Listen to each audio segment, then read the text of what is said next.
نحمده ونصلي ونسلم على رسوله الكريم اما بعد فاعوذ بالله من الشيطان الرجيم بسم الله الرحمن الرحيم يا أيتها النفس المطمئنة ارجعي إلى ربك راضية مرضية فادخلي في عبادي وادخلی جنتی۔ صدق اللہ العظیم وصدق رسولہ النبی الکریم الامین۔ ان اللہ وملائکتہ یصلون علی النبی یا ایہا الذین آمنوا صلوا علیہ وسلموا تسلیما۔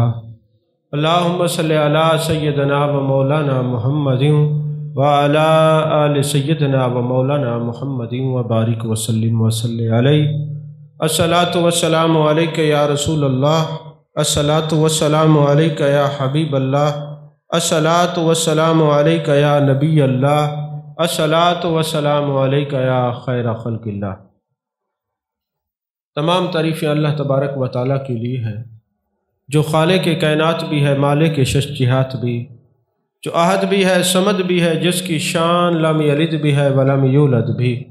لا تعداد دیا درود و سلام بارگاہ سید الانام، شفیع رحمت، والی امت، شاہ خوباں، جان جانا، شہنشاہ حسینہ، سید سروراں، سیاہ لا مکاں، تتمہ دوراں، سرخیل زہرہ جمالاں، رازدان ما اوہا، شاہد ما تغا، صاحب علم نشرہ، معصوم آمنہ، احمد مجتبیٰ، حضرت محمد مصطفیٰ صلی اللہ علیہ وآلہ وصحبہ وبارک وسلم کی دربار ناز میں اپنی عقیدتوں، ارادتوں، محبتوں کا خراج پیش کرنے کے بعد، عزیزان محترم، آج کی یہ درس تصوف کی محفل پاک تذکرہ و تعلیمات کے حوالے سے عطائے رسول خواجہ ہند الولی مخزن چشت، شہنشاہ چشت،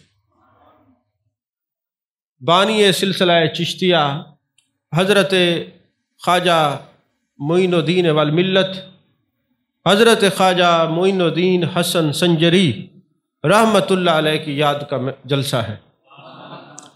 عزیزان محترم، آپ کے سامنے سورہ فجر کی آخری آیات بینات کو تلاوت کرنے کا شرف حاصل کیا۔ اس پر کلام کرنے سے پہلے ذہنوں میں ابھرتا ہوا ایک سوال، اس کا جواب دیتا چلوں۔ ہم ان اولیاء کرام کو کیوں یاد رکھتے ہیں، ان سے کیوں محبت کرتے ہیں؟ امام صفوری نے لکھا اور دوسری کتب کے اندر یہ بات موجود ہے، حوالے کے تحت عرض کر رہا ہوں۔ ایک شخص بنی اسرائیل کا ہے، دنیا سے چلا جاتا ہے، اس کے عیب و نقائص دنیا کے سامنے ہیں، اعمال درست نہیں ہیں، مگر جب دنیا سے جاتا ہے لوگ اس کو حقارت کی نگاہ سے دیکھتے ہیں۔ حضرت موسیٰ کلیم اللہ کو حکم ربی ہوتا ہے، میرا یار ایک دنیا سے چلا گیا، جاؤ اس کی تجہیز و تکفین کرو، اس کو کفن پہنا کے غسل دے کے اس کو دفن کیا جائے۔ حکم ربی ہے، موسیٰ علیہ السلام جاتے ہیں، اس کو دفن کرتے ہیں، پھر اللہ کی بارگاہ میں سوال کرتے ہیں، میرے مالک اس کے عیب نقائص لوگوں کی نظروں کے سامنے ہیں، مگر باری تعالیٰ تو نے فرمایا ہے میرا یار ہے، میرا دوست ہے، میرا ولی ہے۔ یہ درجہ ولایت میں ایسا شخص جو لوگوں کی نظروں میں عیب و نقائص کا مرکز ہو، اعمال بھی درست نہ ہوں، یہ ولی کیسے بن گیا؟ اللہ تبارک و تعالیٰ نے کیا فرمایا؟ اے میرے پیارے کلیم، اس کا ایک عمل ہے جس نے مجھے میری رحمت کو پکارا ہے، وہ یہ ہے کہ جب رات ہوتی ہے یہ بیٹھتا ہے اور میری بارگاہ میں عرض کرتا ہے، میرے مالک میں گناہ گار ہوں، میں عیبی ہوں، میرے اعمال اچھے نہیں ہیں، مگر یہ تو دیکھ تیرے ولیوں سے پیار کرتا ہوں، مگر یہ تو دیکھ تیرے ولیوں سے پیار کرتا ہوں۔ بس اس کا عمل یہ ہے کہ رات کو جب یہ بیٹھتا ہے یہ دعا کرتا ہے، میرے مالک میرے عمل اچھے نہیں، میں فاسق بھی ہوں، میں فاجر بھی ہوں، میں گناہگار بھی ہوں، میں جیسا بھی ہوں، لیکن یہ تو دیکھ تیرے ولیوں سے پیار کرتا ہوں۔ اب یہ ادا مجھے پسند آئی ہے، میں نے کہا جو میرے ولیوں کا نام لے گا، میرے ولیوں سے پیار کرے گا، پھر میں اس کو درجہ ولایت میں پہنچا کر پھر دنیا سے اس کو رخصت کروں گا۔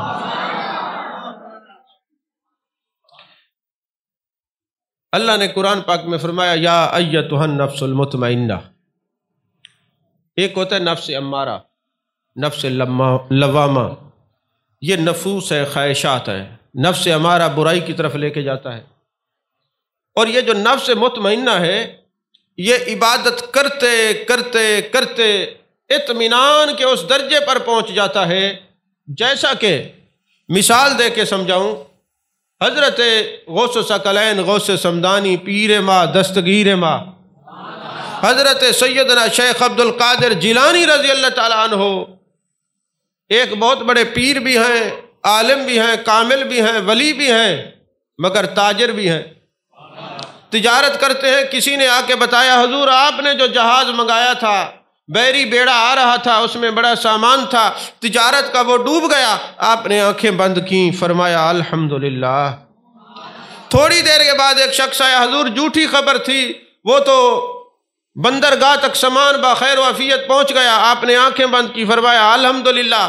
اب ان کے جو خلفاء تھے، جو قریبی تھے، سوال کرنے لگے، حضور ارشاد فرمائیے، آپ نے دونوں مرتبہ الحمدللہ فرمایا، نقصان کی خبر آئی تب بھی، اور پتہ چلا نقصان نہیں ہوا جب بھی، فرمایا میں نے دیکھا دل میں جب نقصان کی خبر ملی ہے تو کہیں میرے دل کے اوپر ملال تو نہیں ہے، پریشانی کے اثرات تو نہیں ہیں، ارے کچھ بھی نہیں تھا، دل اسی کی یاد کی طرف مائل تھا۔ پھر دوبارہ یہ پتہ چلا کہ وہ سامان گم نہیں ہوا، وہ جناب ختم نہیں ہوا، پھر میں نے کہا اب دیکھو مجھے خوشی تو محسوس نہیں ہو رہی، میں نے دل کی کیفیات کو دیکھا، دل تب بھی اللہ کی طرف مطمئن تھا، ارے غم پہنچے، خوشی پہنچے، تکلیف پہنچے، کسی حال میں جو کسی اور حال میں نہ جائے، اسی اللہ کی طرف متوجہ رہے، اس کو نفس مطمئنہ کہتے ہیں، اس کو نفس مطمئنہ کہتے ہیں۔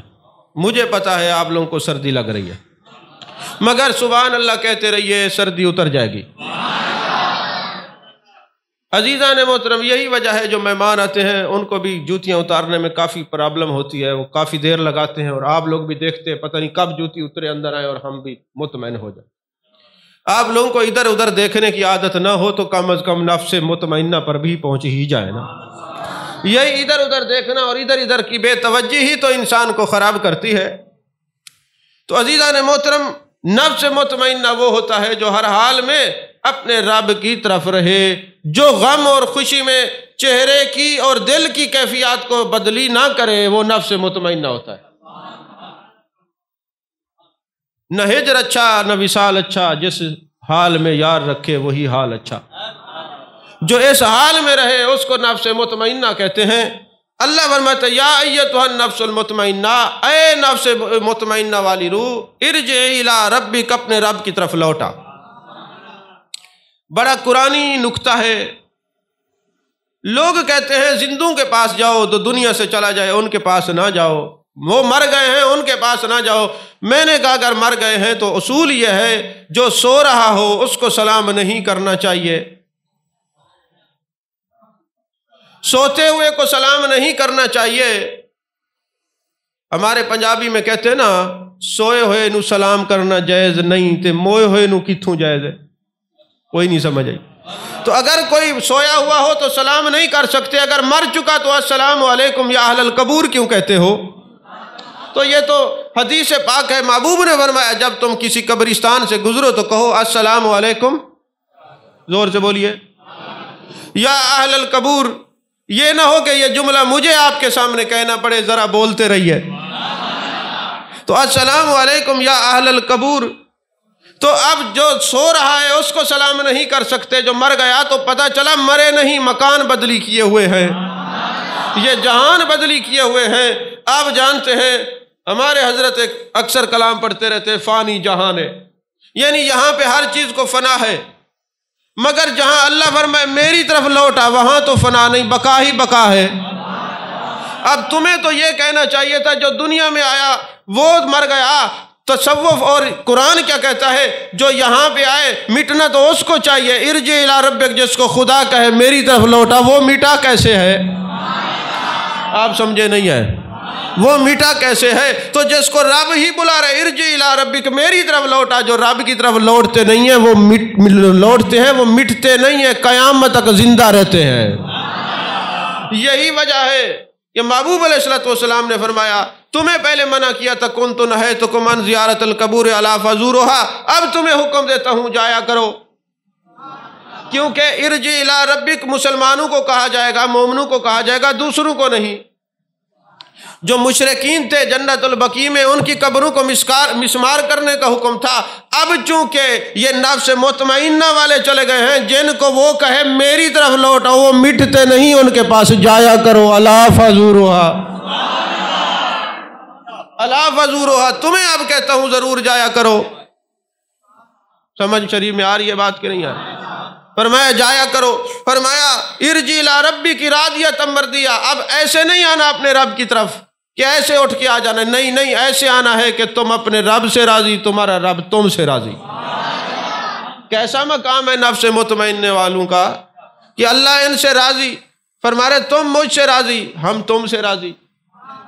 خود ہی کو کر بلند اتنا کہ ہر تقدیر سے پہلے خدا بندے سے خود پوچھے بتا تیری رضا کیا ہے۔ تو یہ اس نفس مطمئنہ کے لیے جو ہے کتنے منازل طے کرنی پڑتی ہیں، کتنے ورد وظیفے اور کتنے اپنے آپ کو رب کے سامنے ہر وقت پیش رکھنا پڑتا ہے۔ جو اس مقام پہ پہنچتا ہے وہ نفس مطمئنہ ہے، اور نفس مطمئنہ والی روح کو اللہ فرماتے ہیں ایسے آ کے تو ہم سے راضی، ہم تم سے راضی۔ تو پتہ چلا آج بھی اگر کسی کو اللہ فرمائے ارجع الی ربک راضیۃ مرضیہ، تو آج بھی رضی اللہ تعالیٰ عنہ اس کو کہا جا سکتا ہے۔ بہرحال اللہ فرماتے ہیں فادخلی فی عبادی، اب داخل ہو، پہلے فا تاکیب علی الفور کے لیے ہوتی ہے، فوراً داخل ہو جا ان میں جن کو میں نے اپنا بندہ کہا ہے۔ اب تفسیر معارف القرآن ہے، لکھنے والے دیوبند کے عالم مفتی شفیع صاحب ہے، پڑھ لیجئے اس آیت کو۔ وہ کہتے ہیں جنت میں جانے کے لیے اللہ کے بندوں کی صف میں جانا پڑے گا۔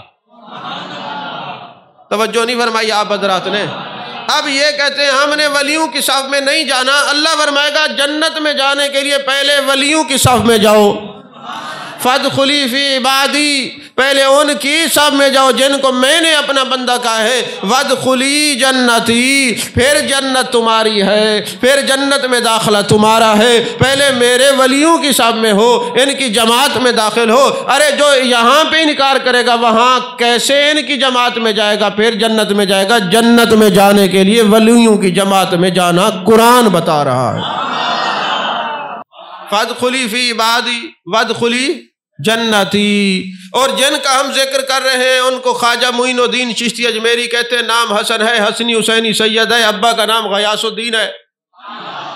اور یہ حضرت خواجہ معین الدین چشتی اجمیری رحمت اللہ علیہ جب دنیا سے گئے اپنے حجرہ میں جلوہ گر ہیں، مریدین کہتے ہیں کمرے سے مختلف آوازیں آ رہی ہیں، اکیلے آرام کریں آوازیں آ رہی ہیں، جب کان لگا کے سنا تو کوئی کہہ رہا تھا یا ایتھا النفس المطمئنہ ارجعی الی ربک راضیۃ مرضیہ فادخلی فی عبادی وادخلی جنتی۔ دروازہ توڑ کے اندر گئے، آپ کا وصال ہو چکا ہے، انوار و تجلیات کے چہرے پہ بارش ہو رہی ہے، ایک تحریر ماتھے پہ بار بار چمک رہی ہے۔ آگے بڑھ کے دیکھا تو حضرت خواجہ معین الدین چشتی اجمیری کے ماتھے پہ جبین نیاز پہ، جنہوں نے ساری زندگی والذین یبیتون لربہم سجدا وقیاما کا مصداق شخصیت، وہ خواجہ معین الدین حسن سنجری رحمت اللہ علیہ دنیا سے جا رہے ہیں۔ ایک ماتھے پہ تحریر ہے، غور سے پڑھا تو کیا لکھا ہوا تھا، ھذا حبیب اللہ مات فی حب اللہ، یہ اللہ کا دوست ہے اور اللہ کی محبت سے دنیا میں جا رہا ہے، یہ اللہ کی محبت میں دنیا سے جا رہا ہے۔ ھذا حبیب اللہ مات فی حب اللہ۔ وہ خواجہ معین الدین چشتی اجمیری اس راز کو سمجھے کہ جن کو اللہ فرمائے اپنے رب کی طرف لوٹ آؤ وہ امر ہو جاتے، مرتے نہیں۔ تبھی تو داتا صاحب کے قدموں میں خواجہ معین الدین نے چلا کیا ہے، ڈیرا لگایا ہے۔ اچھا بات ایک پتے کی ہے، آپ لاہور جاتے ہیں داتا صاحب زیارت کرنے کے لیے، جاتے ہیں نا، جایا کریں، کیونکہ محبوب نے فرمایا الا فزوروہا۔ آپ گورڈا شریف جاتے ہیں تو بولتے رہیں یار، تو جایا کریں۔ اچھا آپ اجمیر شریف جاتے ہیں، جایا کریں مگر اکیلے نہیں۔ آپ بغداد شریف جاتے ہیں کہ نہیں، جایا کریں۔ اچھا آپ یہ مجھے بتائیں، جو یہ کہتے ہیں کہ یہ قبر پرست ہیں، اگر ہم قبر پرست ہوتے تو جب ہم نے جانا لاہور ہے تو ہم جا کے داتا صاحب ہی دم لیتے ہیں، راستے میں قبریں تھوڑی۔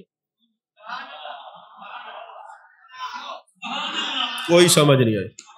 ہم جب گورڈا شریف جا رہے ہیں راستے میں تھوڑی قبریں ہیں، ہم نے جا کے پیر میر علی شاہ رحمۃ اللہ علیہ کے چوکھٹ پہ جا کے سلام کرنا ہوتا ہے۔ اگر ہم بغداد شریف جا رہے ہیں تو پیر ماں، دستگیر ماں، قطب ربانی، غوث سمدانی، شیخ عبد القادر جیلانی قدس سرہ العزیز کی بارگاہ میں حاضری دیتے ہیں۔ ہمیں پاکستان سے ہم عراق گئے، راستے میں قبریں تھوڑی ہیں۔ نہیں، ہم تو ان کی مزار پہ جاتے ہیں جن کو خدا کہ ارجع الی ربک، جو رب کی طرف لوٹ گئے، وہ تو امر ہو گئے، زندہ ہیں، ہم زندوں کے پاس جا رہے ہیں۔ اچھا ان کے پاس جانے میں نظروں میں کمال کیا پیدا ہوتا ہے؟ جشن 7 سالہ ہوا، 10 لاکھ ملا اکٹھے ہوئے، اندرا گاندھی کی صدارت ہوئی، اور 10 لاکھ ملا جس طرح آپ بیٹھے ہوئے میری طرف دیکھ رہے ہیں، وہ بھی سارے اسی کو دیکھ رہے تھے۔ اب ایک بندے کی 2 نگاہیں ہوں، اگر کوئی بھینگا یا نابینا نہ ہو تو 10 لاکھ والے اگر ٹھیک بیٹھے ہوں، ان میں سے چلو 1 لاکھ نکال لیں، 9 لاکھ صحیح نظروں والے بیٹھے ہوں، تو جن کی 2 آنکھیں ہوں تو 18 لاکھ آنکھیں بنتی ہیں۔ 18 لاکھ اندرا گاندھی کو دیکھ کے مسلمان نہ کر سکیں، اور داتا صاحب کے قدموں میں بیٹھنے والا 90 لاکھ کو مسلمان کر گیا۔ کوئی بات تو ہے نا۔ کہا یہ نگاہ میں اتنا بینائی میں، یہ چشم بینا میں یہ اثر کیسے آیا؟ کہا جن کے پاس بیٹھے تھے۔ اچھا ان نظروں کا کمال تو قرآن میں بھی ہے، قبل ان یرتد الیک طرفک۔ جب آصف بن برقیہ نے کہا محبوب اے سلیمان علیہ السلام، آپ ظاہر بین ترجمہ کرتے ہیں، آپ کی پلک جھپکنے سے پہلے، اور عرفا کہتے ہیں محبوب آپ نظریں ہمارے چہرے پہ رکھیے گا، پلک نہ جھپکائیے گا، ہمیں دیکھیے گا، دیکھیے پھر ہم صاحب کرامت ہو کے تخت بلقیس کو لا دیتے ہیں۔ اب یہ جو مزارات اولیاء پہ جاتے ہیں یہ بھی کہتے ہیں حضور ذرا ادھر دیکھیے۔ کوئی سمجھ میں نہیں آئی بات آپ کو؟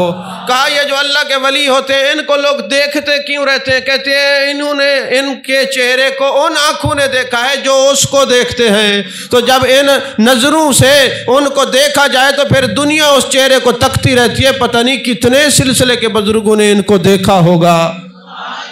تیرے کرم کے آگے میری ذات کچھ نہیں ہے، تو ہے کرم کا داتا، مجھ میں ہی سب کمی ہے، ایسا نوازا تو نے مجھ جیسے بے نوا کو، تیری ایک نظر کے صدقے میری بات بن گئی ہے۔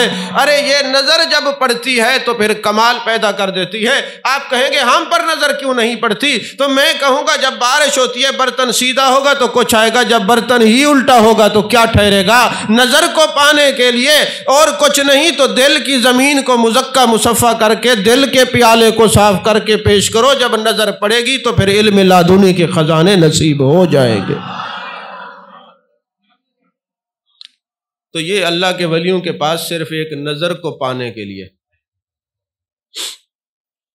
کہا جب کسی نظر والے نے کسی کو دیکھ لیا نا تو پھر سارے جہان کی نظریں ان پہ ہو جاتی۔ آپ یہ دیکھتے ہیں نا فلاں بزرگ نے لباس ایسا پہن لیا یار کو منانے کے لیے، فلاں نے ایسا روپ بنا لیا، ایسا بنا لیا، ایسا بنا لیا۔ کبھی غور کیجئے آخر ان لوگوں نے ایسا کیوں کیا؟ صرف نظر کو پانے کے لیے۔ ان کو پتا تھا یار کی نظر پڑ جائے گی نا، محفل میں بار بار انہیں پر نظر گئی، ہم نے بچائی لاکھ مگر پھر ادھر گئی۔ ان کی نگاہ میں کوئی جادو ضرور ہے، جس پر پڑی قلب و جگر تک گئی۔ نظروں کا کمال ہے۔ یہی تو میں کہہ رہا تھا، صدیق اکبر نے سب کچھ یار کی نظر کیا، پھر یار نے ایسی نظر کی۔ جب یار کی نظر پڑتی ہے تو پھر اپنے رنگ میں رنگ دیتی ہے۔ یاد رکھیے وہ وقت جب حضرت سیدنا صدیق اکبر رضی اللہ تعالیٰ عنہ غار کے دھانے پر پہنچے تو فرمایا، عرض کرنے لگے یا رسول اللہ صلی اللہ علیہ وسلم ذرا ٹھہریے، عاشق تھے نا، ذرا ٹھہریے میں جا کے غار کو صاف کر لوں، کوئی چیز آپ کو تکلیف نہ پہنچا۔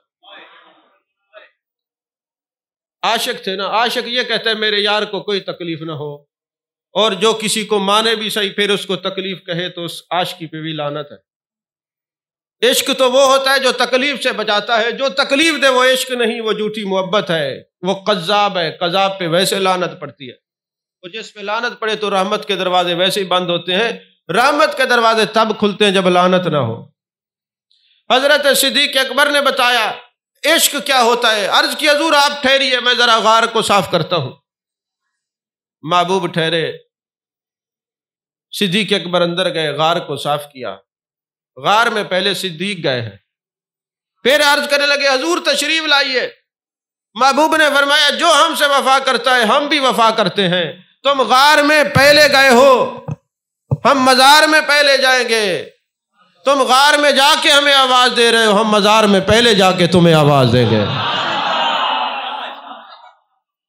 سمجھ آ رہی ہے بات کہ نہیں آ رہی؟ تو حضور والا حضرت خواجہ معین الدین چشتی اجمیری رحمت اللہ علیہ مزار پہ بیٹھے اور فرمایا گنج بخش فیض عالم مظہر نور خدا، نا کے سارا پیر کامل کاملارا رہنما۔ ارے داتا صاحب کی چوکٹ وہ ہے جہاں خواجہ معین الدین جیسے فیض پا گئے۔ آپ کا ایک لقب غریب نواز بھی ہے۔ اب غریب نواز آپ کیسے بنے؟ غریب نواز کسی نے بنایا؟ غریب نواز کسی بندے نے کہا آپ غریب نواز ہے؟ آج جس بندے کے پاس بیٹھے ہیں حضرت خواجہ غریب نواز، فیس بک پہ دیکھیں خواجہ غریب نواز، اور یہ ایک ایسا غریب نواز ہے کہ سارے سلسلے میں کہتے ہیں حضور غریب نواز، اپنے مرشد کو غریب نواز۔ میں نے کہا ایک ہی غریب نواز تھا جس کے صدقے سارے غریب نواز بنے، مگر غریب نواز بنے کیسے؟ کیا آپ ساری رات عبادت کرتے رہے پھر غریب نواز بنے؟ وہ تو کرتے ہی تھے۔ آپ نے کون سا ایسا عمل کیا کہ غریب نواز بنے؟ یہ نہیں ہے کہ آپ سن لیں اور پھر آپ خوش ہو جائیں، بس سن لیا وہ غریب نواز ایسے بنے۔ فرمایا جیسے ہم بنے تم بھی کوشش تو کرو نا۔ آپ کی عمر مبارک 9 سے 12 سال کے مختلف کتابوں میں لکھی ہوئی ہے۔ بچے ہیں ابھی جا رہے ہیں عید الفطر پڑھنے کے لیے، رمضان شریف والی عید نماز پڑھنے کے لیے، اور راستے میں دیکھا ایک بچہ ہے نابینا ہے، آنکھیں سلامت نہیں، زار و قطار رو رہا ہے، اور پھر یہ خون رسول تھا، کیونکہ ان کے جد اعلیٰ بھی ایسے ہی تھے، یہ جانشین مصطفیٰ صلی اللہ علیہ وسلم، اور یہ تو ہیں عطائے رسول، خواجہ ہند الولی ہیں، عطائے نبی ہیں۔ کیونکہ وہ وقت بھی یاد کیجئے جب محبوب علیہ الصلوۃ والسلام جا رہے تھے عید کی نماز پڑھنے کے لیے، دورۃ الناسین کے اندر ہے، محبوب نے دیکھا ایک بچہ رو رہا ہے، محبوب قریب گئے، کانٹا چبھے کسی پہ، خنجر چلے کسی پہ، تڑپتے ہیں ہم امیر، سارے جہاں کا درد ہمارے جگر میں ہے۔ محبوب اس بچے کے پاس جاتے ہیں، اگرچہ آپ جانتے فرماتے بچے کیوں رو رہے ہو یا رسول؟ آپ کہنے لگا حضور بات یہ ہے میرا والد فوت ہو گیا، ماں نے دوسری جگہ نکاح کر لیا، آج میرا باپ ہوتا مجھے کپڑے لے کے دیتا، میری ماں نے دوسری شادی کر لی، میرے ستیلے باپ نے گھر سے نکال دیا، حضور والا گھر نہیں ہے، ٹھہرنے کے لیے مکان نہیں ہے، کوئی آسرا نہیں ہے، اب کوئی میرا ہوتا تو مجھے کپڑے پہناتا، غسل کرتا، مجھے سرما میری آنکھوں میں ڈالتا، عید کا دن ہے، سب لوگ عید الفطر پڑھنے جا رہے ہیں اور میں رو رہا ہوں، کاش میرا کوئی ہوتا۔ اب محبوب علیہ الصلوۃ والسلام نے جب یہ بات سنی، جانے کائنات صلی اللہ علیہ وسلم نے حسنین کریمین کو کندھوں میں بٹھایا ہوا ہے، ان کو اتار کے اس بچے یتیم کو کندھے پہ بٹھاتے ہیں اور فرماتے تم میرے ساتھ چلو، جس کا کوئی نہیں ہم تو ہیں نا۔ عزیز علیہ ما عنتم حریص علیکم بالمؤمنین رؤوف الرحیم، محبوب ساتھ لے کے جاتے ہیں۔ اب اس کے دل کو لبھانے کے لیے فرماتے ہیں بیٹے اگر تیرے باپ محمد الرسول اللہ ہوں، تیری ماں عائشہ صدیقہ رضی اللہ تعالی عنہا ہوں، تیرے بھائی حسنین کریمین ہوں، اور تیری بہن سیدہ طیبہ طاہرہ خاتون جنت سلام اللہ ہوں، تو کیسا رہے گا؟ وہاں جا کے حسنین کریمین کے کپڑے پہنائے گئے، غسل دیا گیا، محبوب لے کے آتے ہیں، اور مدینے کا ہر بچہ یہ کہتے ہیں کاش ہمارے ابا نہ ہوتے، آج ہمیں بھی سعادت ہوتی، حضور ہمیں اپنا بیٹا کہہ کے پکارتے ہیں۔ تو خون رسول صلی اللہ علیہ وسلم میں یہ بات ہے کہ یہ کسی کے دکھ کو دیکھتے نہیں، اور یہ ہیں بھی جانشین رسول خواجہ معین الدین چشتی اجمیری رحمۃ اللہ علیہ۔ ہم کرامتیں بڑی بیان کرتے ہیں، ان کے طریقہ کار، ان کی انداز تبلیغ کو ذرا دیکھیے۔ حضرت خواجہ معین الدین چشتی اجمیری نے کہا کیوں روتے ہو؟ کہا باپ دنیا سے چلا گیا، ماں دنیا سے چلی گئی، یتیم ہوں، گھر نہیں، بار نہیں، کپڑے نہیں، رہنے کے لیے مکان نہیں۔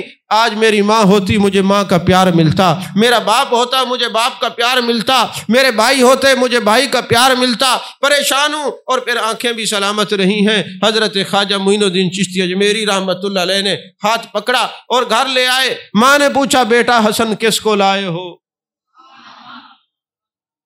ادھر بھی لوگ سو رہے ہیں، ادھر بھی سو رہے ہیں۔ سوتے ہوں کو تو میں تقریر نہیں سناتا، ایسا نہ ہو کہ آپ جو سو رہے ہیں میں ان کو کہوں کھڑے ہو کے سنو۔ تو میں عرض کر رہا ہوں حضرت خواجہ معین الدین چشتی اجمیری کو ماں نے دیکھا، فرمانے لگی حسن کس کو لائے ہو؟ اماں جان بھائی نہیں ہے، بھائی کی محبت کو تلاش کر رہا ہے، باپ نہیں ہے، باپ کے پیار کو دیکھ رہا ہے، ماں نہیں ہے۔ اماں یہ جو میں نے کپڑے پہنے ہوئے ہیں اتار کے اس کو پہنا دو، مجھے وہی پرانے دھلے ہوئے پہنا دو، تاکہ اس کو پتہ چلے کہ اس کو ماں کا پیار بھی ملے۔ باپ کو کہا ابا جان اس کے سر پہ ہاتھ رکھ دو شفقت کا، اور ہاتھ پکڑ کر جب جا رہے ہیں ہاتف غیبی سے آواز آئی ارے تم تو غریب نواز ہو۔ نہیں سمجھ آئی؟ ہم تو لوگوں کو دیکھ کے الٹا گل پڑتے ہیں، راستہ روک دے، ارے راستے سے منزل پر پہنچانے والے ہی غریب نواز بنتے ہیں، میں تم غریب نواز ہو۔ پھر وہ عاطف غیبی سے جو آواز آئی غریب نواز، آج تم نہ بھی مانو تب بھی منہ سے نکل جاتا ہے غریب نواز، غریب نواز۔ ایک علاقے میں نا ایک مسجد تھی، ایک لوگ تھے وہ کہتے تھے یا رسول اللہ نہ کہا کرے۔ تو ایک عاشق اٹھا، حضور غزالی زماں کا مرید تھا، اس نے کہا میں ان کے منہ سے یا رسول اللہ کیسے کہلواؤں؟ اس نے مسجد اپنے زمین پہ بہت بڑی بنا لی، اس کا نام لکھ لیا جامع مسجد یا رسول اللہ۔ اب وہ جو دوسرے تھے وہ کہیں جامع مسجد یا رسول اللہ نہ جایا کرو۔ اس نے کہا ہمارا مقصد پورا ہو گیا، تم کہتے یا رسول اللہ نہ کہا کرو، ہم نے تمہارے منہ سے یا رسول اللہ کہلوا دیا ہے۔ سمجھ شریف میں آ رہی ہے بات کہ نہیں آ رہی؟ ارے نہ ماننے والے بھی مان ہی جاتے ہیں۔ عزیزان محترم، کوئی کتنا پائے کا بندہ کیوں نہ ہو، اس کو کسی اللہ کے ولی کے ہاتھ میں ہاتھ دینا پڑتا ہے، تب اس کی بگڑی بنتی ہے۔ جب سے لوگ اللہ کے ولیوں کے در سے پھرے ہیں، جو حشر ہے وہ آپ کے سامنے ہی ہے، ورنہ آپ جتنی کتب ہیں ان کو پڑھ لیں، اللہ کے ولیوں کے دامن میں، ان کی صحبتوں میں امام اعظم ابو حنیفہ جیسے لوگ رہے۔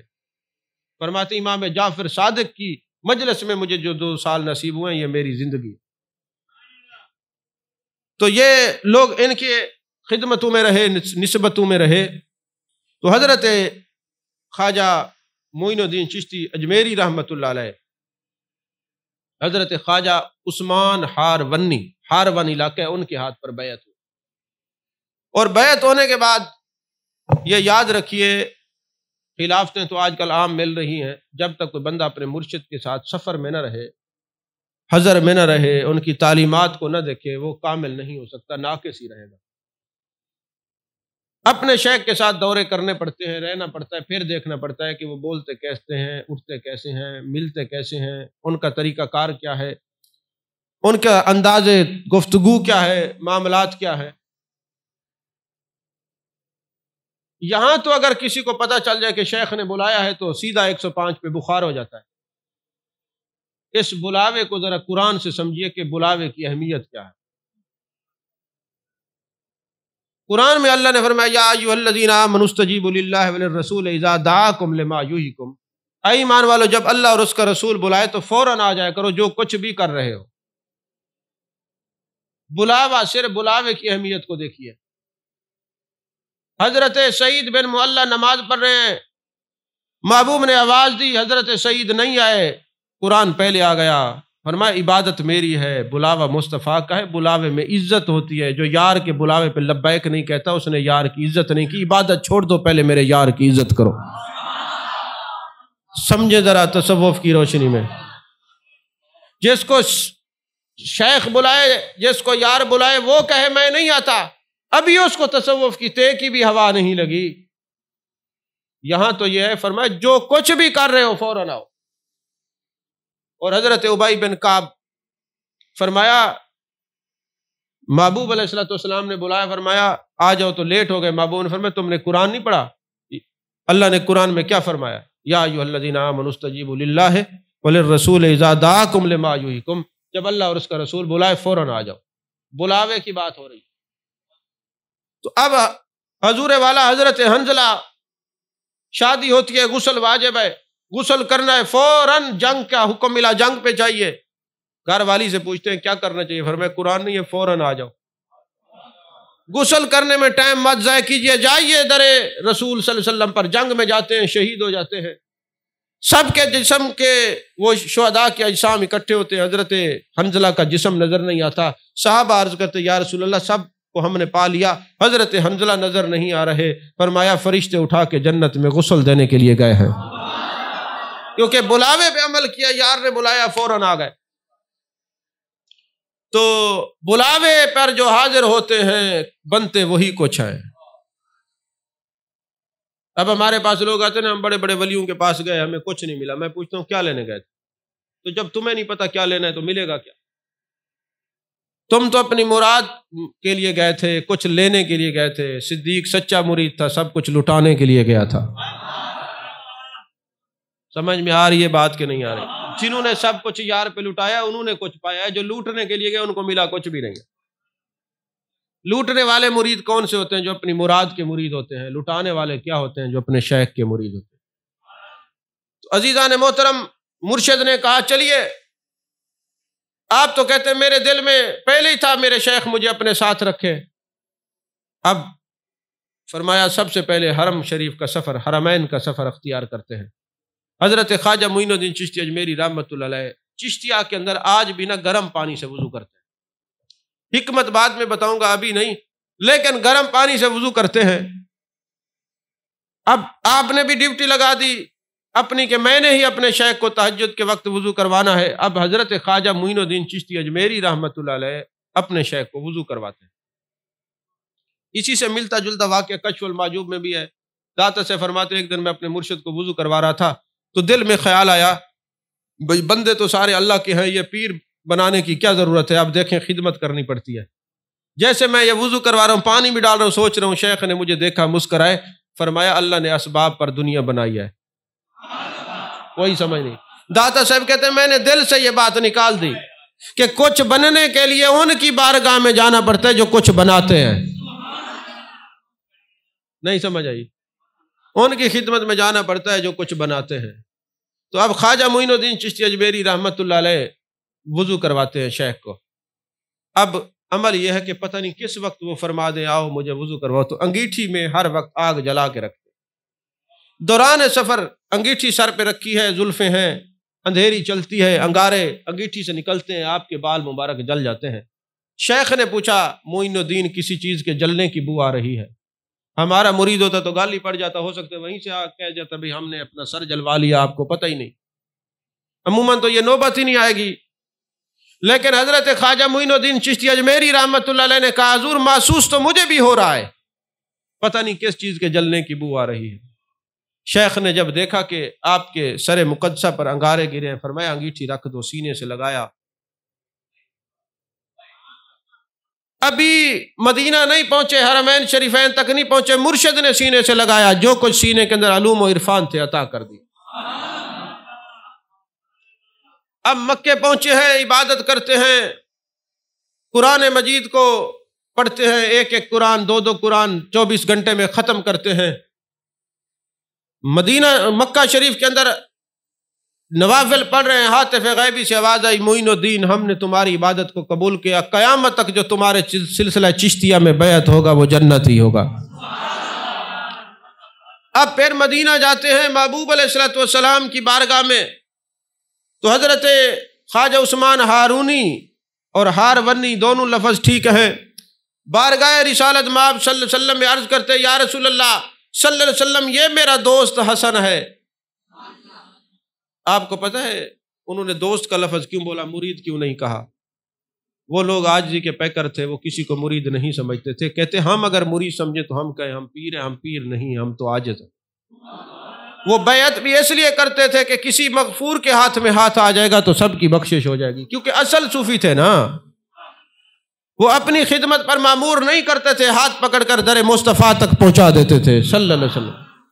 تو یا رسول اللہ یہ میرے دوست ہے، آپ کی خدمت میں دے رہا ہوں۔ روضہ مقدسہ سے آواز آئی عثمان جس کو تم نے قبول کیا ہم نے بھی قبول کر لیا ہے۔ اور پھر حضرت خواجہ معین الدین چشتی اجمیری رحمۃ اللہ علیہ کے مرشد کہتے اب جاؤ بارگاہ رسالت مآب صلی اللہ علیہ وسلم میں اکیلے سلام پیش کرو۔ وہ جاتے ہیں اور عرض کرتے ہیں السلام علیکم یا رسول اللہ، جواب آتا ہے وعلیکم السلام یا قطب المشائخ۔ اور محبوب علیہ الصلوۃ والسلام اجمیر میں بھیجتے ہیں، اور وہاں سے حکم ملتا ہے کہ راستے میں ولیوں کے دربار سے ہوتے جائیے گا۔ اب پھر آپ اجمیر شریف پہنچتے ہیں، وہاں کے لوگوں نے بڑے بڑے جادوگر آئے، بڑا ایک خوبصورت واقعہ، ایک جادوگر آیا، آپ نے اپنے مریدین کے حصار کھینچا، اس کا علم واپس چلا جاتا، تو ایک جادوگر اوپر اڑنے لگا، اس نے کہا اوپر سے حملہ کرتا ہوں۔ جیسے وہ اوپر اڑا نو آپ نے اپنی جوتی کو دیکھا اور فرمایا معین الدین کی جوتی، کوئی سمجھ نہیں آئی۔ اتنا صبر بھی کرے، اتنے مقدس قدمین میں آئے، اور پھر تو نیچے پڑی ہو باطل اوپر ہو، جوتی اڑی اس کے سر میں لگ کے نیچے اتار کے لے آئی۔ کہا تم تو ہماری کرامات کا ذکر کرتے ہو، ہماری جوتیاں بھی کمال رکھتی ہیں۔ سمجھ شریف میں آ رہی ہے بات کہ نہیں آ رہی؟ تو حضرت خواجہ معین الدین چشتی اجمیری رحمۃ اللہ علیہ کو اجمیر سے نکالنے کی بارہا کوششیں گئیں، پرتھوی راج آیا، جے پال ہے، پتہ نہیں کتنے کتنے راجے مہاراجے آئے، آپ نے ایک ہی جملہ کہا مجھے میرے مرشد نے بٹھایا ہے، اور جن کو مرشد بٹھا دیتا ہے کائنات کی دنیا اس کو اٹھا نہیں سکتی۔ میرے شیخ نے مجھے یہاں بٹھایا ہے، علاقہ دیا ہے، کوئی کچھ نہیں بگاڑ سکتا۔ حضرت خواجہ معین الدین چشتی اجمیری رحمۃ اللہ علیہ فرماتے ہیں کہ ولی تب بنتا ہے جب ولیوں سے پیار ہو۔ آپ مجھے یہ بتائیں جب آپ کو سبزی کی ضرورت ہوتی ہے کہاں جاتے ہیں؟ سبزی والوں کے پاس۔ کپڑے کی ضرورت ہوتی ہے، سونے کی ضرورت ہوتی ہے، اور جب اللہ کی ضرورت ہو بس سادہ سا اصول یاد رکھیے، کپڑے ملتے ہیں کپڑے والوں کے پاس، سبزی ملتی ہے سبزی والوں کے پاس، سونا ملتا ہے سونے والوں کے پاس، لوہا ملتا ہے لوہا والوں کے پاس، اور اللہ ملتا ہے اللہ والوں کے پاس۔ وَمَن يُضْلِلْ فَلَن تَجِدَ لَهُ وَلِيًّا مُرْشِدًا۔ لیکن شرط یہ ہے کہ تم اللہ کو پانے کے لیے جاؤ، یہ نہیں ہے کہ ویسے جاؤ، ویسے تم جہاں بھی جاؤ محروم رہو گے۔ ابھی ہم پچھلے دنوں گئے نا بہر، تو ایک جگہ زیارت پہ جانا تھا، تو ایک صاحب کہنے لگے کہ ہم اللہ کے ولیوں کی مزار پہ جائیں تو ہم تو نہیں دیکھ سکتے ان کو۔ میں نے کہا اگر کوئی نابینا سورج کے سامنے بیٹھے سورج کو نہ دیکھے تپش تو محسوس کرتا ہی ہے نا۔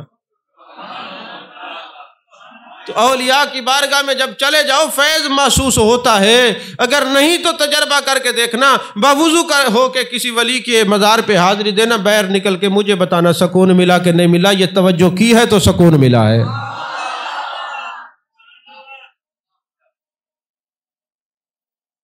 حضرت خواجہ معین الدین چشتی اجمیری بہت بڑے امیر تھے، باغ تھا۔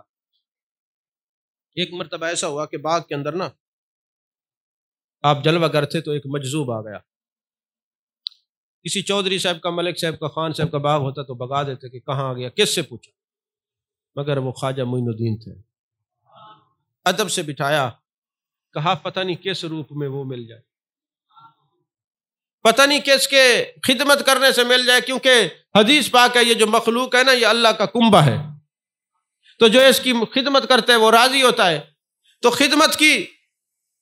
خدمت کس چیز سے کی؟ انگور پیش کیے۔ انہوں نے کہا مانگو، کیا مانگتے ہو؟ فرمایا کچھ اس کا ہی راستہ دکھا دے۔ ابراہیم کندوزی نام تھا، اپنی گودڑی سے خشک روٹی کا ٹکڑا نکالا، چبایا، چبا کے ان کے منہ مبارک میں ڈالا، فرماتے ہیں وہ لقمہ اندر جانے کی دیر تھی، دنیا سے دل بھر گیا، ہر چیز عجیب نظر آنے لگی، بس میں نے کہا اماں جان اجازت دیجیے، اب اس کو پانا چاہتا، کیونکہ میں نے کہا اللہ ملتا ہے اللہ والوں کے پاس، جس کے پاس یہ سودا ہو اس کے ملانے کا، ان کے قرب میں ہی ملاقات ہوگی نا۔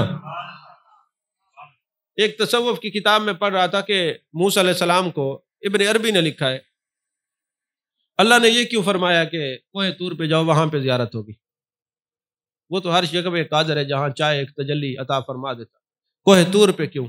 تو ابن عربی نے لکھا بات یہ ہے کہ وہ پہاڑ خیش مند تھا زیارت کا، وہ کہتا تھا مقام حال سے، اور یہ کہتے تھے مقام کال سے۔ نہیں سمجھ آئی؟ فرمایا جہاں ایسی تڑپ ہو اس کے پانے کی، ان تڑپ معلوم میں بیٹھو گے تو تمہیں بھی فیض مل ہی جائے گا۔ عزیزان محترم، آخری بات، تقریر ختم، وقت بھی ختم ہو گیا ہے۔